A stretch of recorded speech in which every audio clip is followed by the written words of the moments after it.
మహిళా దినోత్సవ సందర్భంగా ఆంధ్ర రాష్ట్ర ప్రజలందరికీ నా శుభాకాంక్షలు తెలియజేస్తున్నాను. నేను రాష్ట్ర వైఎస్ఆర్సీపీ అధికార ప్రతినిధిగా నన్ను ఆంధ్ర రాష్ట్ర ముఖ్యమంత్రిగా నన్ను నియమించారు.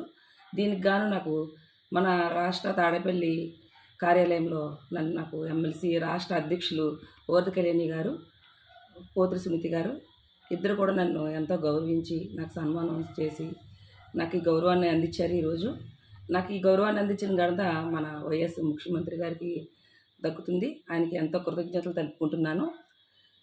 ఈరోజు మన ఆంధ్ర రాష్ట్ర ప్రజల్లో మహిళలకి ఇంత పెద్దపీట వేసిన సీఎం గారికి గురించి మనం ఎంత చెప్పుకున్నా తక్కువే. రోజంతా కూడా సరిపోదు మాట్లాడుకుంటూ పోతే. కాకపోతే ఏంటంటే ఈ సంవత్సరం మహిళా దినోత్సవం మేము చాలా బాగా చేసుకున్నాం అన్నమాట. అంటే ఎప్పుడు ప్రతి సంవత్సరం మేము మహిళా దినోత్సవం చేస్తూ ఉంటాము. ఈ ఎలక్షన్ టైంలో ఈ మహిళా దినోత్సవం మేము కార్యక్రమాన్ని ఇవాళ చాలా మేము రంగరంగ వైభవంగా జరుపుకున్నాం తాడేపల్లి పార్టీ కార్యాలయంలో. ఎందుకంటే జగన్మోహన్ రెడ్డి గారు మహిళలకు చేసినవి 1, 2 అని చెప్పుకోవడానికి ఏం లేదు. అసలు ఏదన్నా గవర్నమెంట్లో మహిళలకైనా చెప్పుకుని చూసుకుంటే అసలు వేళ్ల మీద కూడా లెక్కెట్టుకోవడానికి ఏమి ఉండదు, జుత్తులు పెట్టి ఈడ్చి కొట్టినవి తప్ప. కానీ మా జగన్మోహన్ రెడ్డి గారు మహిళల కోసం మేము ఈరోజు ఒక్కొక్కరు మాట్లాడడానికి టైమే సరిపోలేదు. అసలు ఎవరికి ఇంకా చివరి వరకు మాట్లాడే టైం సరిపోనంత మా అందరికీ కూడా అద్భుతాన్ని మాకు అందించారు. మహిళలకి 1, 2 కాకుండా 50% అని చెప్పి అంతకు మించి కూడా చాలా మాకు మంచి మంచి పథకాలతో పాటు మహిళలకు ఒక గౌరవాన్ని ఇచ్చి, మహిళలు అంటే ఇంట్లోనే ఉండాలి, వంటిల్లు కుందేళ్ళుగా ఉంటారు అని చెప్పే ఈ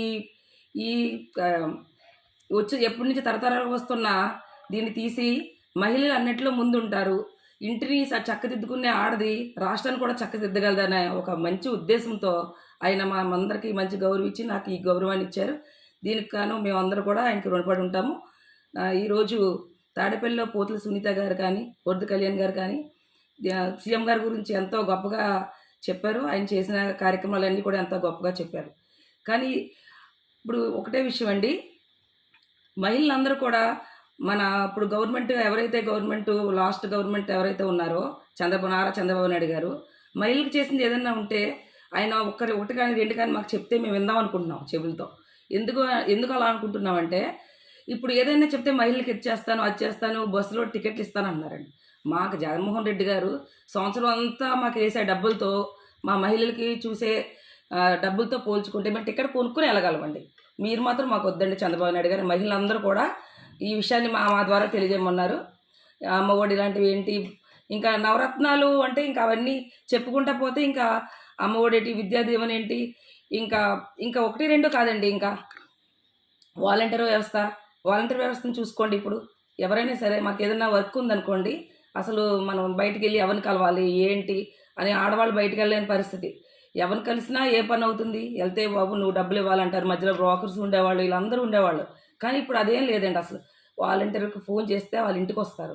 ఇంటికి వచ్చి ఏంటంటే నాకు ఈ ప్రాబ్లం ఉంది, నాకు ఈ రేషన్ కార్డు కావాలి, లేదా నాకు పెన్షన్ ఆగిపోయింది, లేదంటే అలా వాళ్ళకున్న అర్హతను బట్టి వాళ్ళు నీట్గా అన్నీ చేసి, కొంతమందికి పాపం రేషన్ కార్డు అంటే ఆధార్ కార్డులో ఒక వయసు ఉంటుంది, రేషన్ కార్డులో ఒక వయసు ఉంటుంది, అవన్నీ కూడా సర్దిద్ది 1-2 నెలలు లేట్ అయినా సరే వాళ్ళందరికీ వచ్చేటట్లుగా ఎంతో చక్కగా, అసలు ఇంట్లో బాధ్యత కొడుకులా వాళ్ళందరూ కూడా ఎంతో బాగా, నిజాన్ని చెప్పుకోవాలంటే ఇంకా వాళ్ళందరికీ కూడా ఒక దత్తపుత్రికని ఇచ్చిన ఒక ఘనత ఎవరైనా ఉందంటే మన జగన్మోహన్ రెడ్డి గారిది.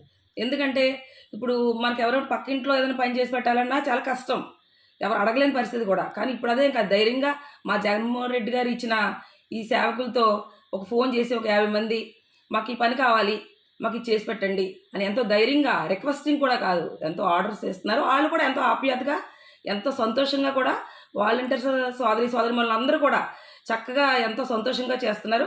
జగన్మోహన్ రెడ్డి గారిని కూడా వాళ్ళు కూడా చూసుకునే బాధ్యత కూడా వాళ్ళు కూడా తీసుకున్నారండి. అదండి.